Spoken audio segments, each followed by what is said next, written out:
Tony പത്രോസ്. ഇതെന്റെ അനിയത്തി നീനു പത്രോസ്.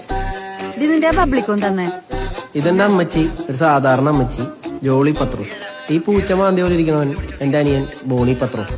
ഇതെന്റെ 3 കൂട്ടുകാരാണ്, അർജുൻ, ലിജോ, അരുൺ. ഇത് അമ്മു, എന്റെ കൂട്ടുകാരിയാണ്. ആ ബ്ലറായിട്ടിരിക്കുന്നത് അവളുടെ അപ്പം കുര്യാക്കോസ്. ഈ ഗ്യാസും കൊണ്ട് പോണത് എന്റെ അപ്പച്ചൻ പത്രോസ്. ഞാൻ ഈ കാണേ കിടക്കണ എന്താന്ന് വെച്ചാ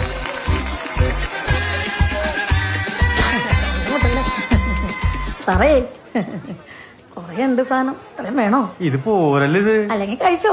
ഓ കഴിക്കാം. എന്തായാലും ഉണ്ടാവില്ല. ആരാണ് ഇനി വീട്ടിലിരിക്കാൻ പോണത്? വിദ്യാഭ്യാസ വകുപ്പിന്റെ നട്ടല്ലേ? സാറേ സാറൊന്ന് പോന്തേ കുത്തി പഞ്ഞി വീണ. ഞാനോ? അയ്യോ സെൻസാർ എടാ മോനെ അടിച്ച് കൂമ്പ് പാടില്ലേട്ടാ. ഇല്ലമ്മച്ചി. എന്നാ കാര്യം അഭിമാനം കൊണ്ട് പറയണേല്ല സാറേ.